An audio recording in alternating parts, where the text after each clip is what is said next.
Hi all, so today I'm going to take a little bit of time to talk about how you can set up your web map, and part of that is going to be in a couple of different videos. So with these videos, I'm going to start with how you can structure your data, and that's going to be in this one, and so I'm going to take a bit of a peek around some different data from the CWRGM dataset, show you how you can structure it. And then we're going to flip over into QGIS, and then we are going to deal with the actual web mapping side of it and configuring all of those things. And then finally, we'll be posting it on GitHub so that you can put this out into GitHub so that then you can do things like embed it into other websites or just have it as a standalone thing. So that's what we're going to do. So on the screen right now, you can see that there is the CWGRM data set that we have. And so this is from the Civil War and Reconstruction Governors of Mississippi letters. And so in here, what I've done is I've pulled out the pardons tags. So these are all of the documents that have referenced pardons, and then I've sub-selected out the ones that are looking at larceny as well. And so the other thing I've done here is I've made sure that there are latitudes and longitudes attached to these letters. And they won't necessarily be the actual initial part of that tag, right? So it's not necessarily going to be attached to the larceny tag where that location is, but in these letters they've also referenced other places or organizations or various different things. And so with that, we've pulled out those tags that have the subject, latitude and longitude, and then over in the larger subject tags here, I've also pulled out the ones that have larceny and a pardon attached to them. So these are all looking at those things. Now, unlike with just working with GIS rote data, right? One of the things with web mapping is that when you're dealing with web mapping, you want something that is nice, that is clean, that has just the things that you want in that data set. And so part of that is going to be structuring your data in a way that is going to look nice. Now, part of that can be done in QGIS and part of it can't be done in QGIS. And sometimes it's just easier, particularly if you're initially dealing with some sort of delimited text file, some sort of comma-separated file, to just do it in a spreadsheet style one first before you move it into Q. Because then you don't have to work with and deal with any of these things. Also, if you export anything after into Q, you don't have to redo what you've already done. So cutting down the things that you want for your web map is going to be a nice place to start, because particularly with something like this data set, you don't need all of these tags, right? So there's a whole bunch of information in this metadata here that realistically you don't need. Most of this stuff you don't need. You don't need to know that for this particular one that it's in English, that it's in a digital repository, that it's housed in Mississippi Department of Archives and History. You don't need those things. And so with all of that in mind, you can start to take a look and you can start to structure what your actual web mapping data set is going to look like. And so to do that, what I'm going to do is I'm going to actually open up a new sheet so that I can pull in the things that I actually want into another data set. Now, one of the first things that I am going to want is I'm going to want some sort of identifier. So I'm going to want an identifier because these are all of the tags that are going to be useful for tracking it back to your Mississippi or the CWGRM database for a URL. Now, I may also want a couple of other things, so I'm probably going to want my subject, latitude, and longitude so that I can actually put that into my database. And then I will probably also want something like the work title, maybe. Now, one of the things I'm going to do right now is I'm actually going to skip one, and we'll talk about why in a little bit, but I'm going to skip one over here. And I'm going to put this in my fifth column over. So right now I've got identifier in A, I've got my subject, latitude, and longitude in B and C. I have missed D, and now I have my work title. Now I've missed D because what I'm actually going to do here is I'm going to put my photo reference here.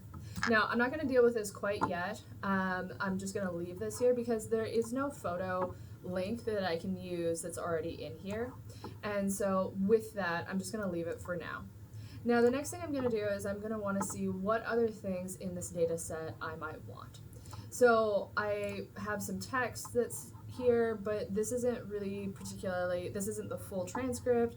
I have the type of text it is. I have an external link to what the thing is. So in this case, it has highlighted Natchez, which is a town and city, and so you can find out more about Natchez at wikipedia.org. I don't really want that one either. And so looking over, I could keep something like this with my category hierarchy, or I could do something like what the title, well, we already have the title, we already pulled that one over. I could pull over the subject if I wanted to. I will pull over the date in this case, because that's something that can be useful. And then I could pull over the subject tags, but if we take a look at these subject tags, this is pretty messy for what a web map is going to have, because this is show up just as it is, where it has all of these tags in order. And so that's a little bit messy, so I'm probably not going to keep that one either. And realistically, I'm not going to keep any of these ones. I don't need any of this information. I don't really need who the record was created by. And so that's kind of it. So in this case now, I've gone from a whole bunch of different tags, so in and around, we're looking at kind of 30, 40-ish tags, to down to 2, 4, 6 tags.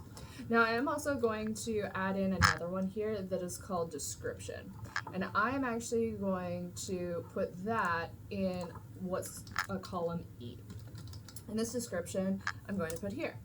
Now, what I can do in this case then is, and then I'm also going to have one final one that I put here, which is going to be called the document URL. And so this is where you can put that to another, into where this actually is located. Now, one of the things you will find in here is that there is a document tag. So you can actually, there is a URL here, but one of the problems with the URL actually in this data set is that it doesn't work. It is to the backend data set. I don't even see it here. Yeah, here we go. So the subject URL here. So if I put this into Chrome, what we'll end up finding is that, where did I go? There we go. Come here. So if I put this into Chrome, we'll end up with this, which is that we don't have access to this data set. And that's because this is the backend repository. This is not the front-facing database. And so you need a login for this one, and we don't have that, and nor will our map users. So what we're going to do instead is we're going to take a look, and we're going to see what those CWGRM file tags are, and how we can take a look at those things and how other people can, because it is publicly available data set. So I'm going to go the CWRGM.org. And in this particular case, what I'm interested in doing is figuring out how they are putting their URL tags in this case. And so what I'm going to do is I'm just going to search for this identifier. It doesn't matter which identifier it is, because we don't actually care about what that identifier is. And this isn't going to pull up the identifier that we actually want, because that's not how this particular search runs. And so what it'll do is it'll pull up a whole bunch of different parts of the tag, and so what we're going to do is we're going to click on it, and so this is this URL. And so what we can see here is that we've got cwrgm.org/items/an identifier tag. Now this identifier tag is not the same identifier tag that I used. That doesn't matter. So what I'm actually going to do is I'm just going to copy all of this over so that I can create a URL tag that's actually going to be functional, where people can see that. And so I'm going to go back, I'm going to copy that URL, and then I'm going to go back to my document URL here. And what I'm going to do is I'm going to say, I'm going to equal concat, which is to concatenate text. So you're going to pair one part of the text with another part of the text. And so what I'm going to do here is I'm going to put in quotations this part, this front end of the URL, and then I'm going to put in this identifier tag over here, and now we have the functional tag that is going to be for this particular document. And what I did there is then I just took it. You can see if you hover over the bottom right-hand corner, if you double click it, it's going to pull that all the way down for all of the different documents that I have. And so now I have a functional document URL for each of these. And so here we go again. We've got document, and I'm going to call this document URL. Okay, and then because we are working in a GIS one, we make sure that we don't have spaces. I'm going to right click on that I'm going to click on this row, I'm going to copy it, Control C, I'm going to right click on it, I'm just going to paste the values because we don't need the formulas, we just need the URLs. And so now we have the URLs, which we will be putting down at the bottom of our page. And so now we have description. And so in the description, this is where we can start adding in the information that we want to talk about with whatever this document is. And so I'm only going to do this for one, and then I'm going to pause this and do the other ones. And so in this document, right, so if I go back here and I copy this document and I go back to my CWGRM, I can go here. And so in this, I'll have done some content analysis to take a look and see about what exactly they're talking about here. And so this one here is to Governor Ames, and this one was looking for a pardon for someone who was convicted, and then it also has the rest of this information for the subsequent back and forth. And so maybe in this case I want to either have a shortened description or have something else that is going to give a description about what this is. And so what I'm going to put in here, so we've got that the facts in this case are that a $100 bank bill was rather carelessly displayed by the prosecutor, whose name I've now forgotten. It was approaching Christmas, and I suppose Smith was rather hard up. The opportunity seemed too good, and that his scruples were overcome. He reached and took the bill and hid it on his person. He was seen by a little colored boy, informed on blank, we can't tell what that is. Searched, the money was found with him, indicted and convicted within a few hours. I'm told that previous to this time, he had borne the character of an honest man, but he yielded in this instant to sudden temptation. I was induced to sign his petition with the hope that the punishment he has already received would prove salutary and he would in future act honestly. From the district attorney of the counties of Claiborne, Jefferson, and Adams County. And so, and this was put from Claiborne County, specifically Port Gibson. And so if I go back to here, I can say that this was a description of a pardon granted to a person who stole $100 from a prosecutor near Christmas on I don't know that it actually said what the time frame was of this. It does not say what the time frame was. And so I can just put that there, and that's what we've got here.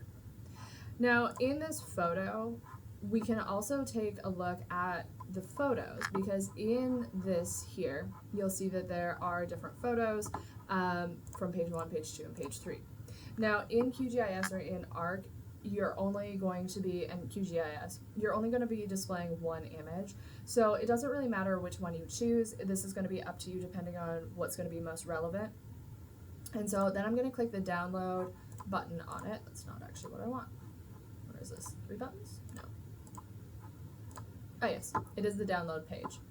Now you'll notice that there's a whole bunch of different options here. So we have kind of two options of what we can do when we're displaying things in a pop-up.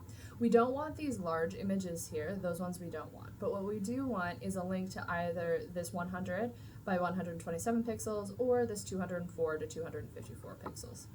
And so in this case, I'm going to just choose the smallest one. It's going to be easy. It's going to be nice and small on the screen. You won't be able to read it, but that's not really the point of this. And so I'm going to click on this, but I'm going to right-click on it, And you can see at the bottom how there's a URL that pops up. And so we're going to do the same thing, but we're going to, in this case, copy the link address. So we're going to copy the link address. We're going to go back to our source, and I'm going to paste this in my source value. Now, one of the first things I'm going to do is I'm going to get rid of this tag over here which says download equals true, because all I want to do is I want to display it. I do not want to actually download it. Now the next thing we're going to do is we're going to format this so that it can actually be viewed as a image in QGIS. And so what I'm going to do is I'm going to say, I'm going to open my corner bracket, and I'm going to say IMG space SRC equals, and then I'm going to put a quotation. And so this is a very common HTML tag, and so then I'm going to close this. Now the next thing I'm going to do is I'm going to put width equals. Now I don't have to actually add this as long as I've chosen the right file. And so I can just close this, or I can be more specific and tell it what size I want it to be, saying width equals the value, which would be 100 and, which value is this? 102, 102, and then height equals, quote, go back, 127. So I can also do that. Now, because we've chosen this one, it's actually already built into this, but you do want to make sure that you have that correct one that you have listed in this. If you choose one of the higher resolution ones, so for example, if you were choosing the 816 pixel one, or the 1600 pixel one, it won't be able to show up in the actual pop-up, and so it'll break the thing. And so this is what we're going to do for the entire set of things all the way down. And so you're going to want to create some sort of description and or some sort of photo that is attached to this. And that's assuming that you want the photo.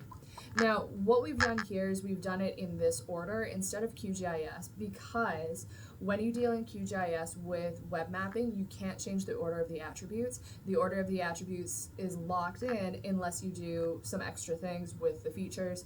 But in this particular case, it's going to be easier to not do those things. So once you've done that, you can go ahead and come back, and we're going to put this into QGIS.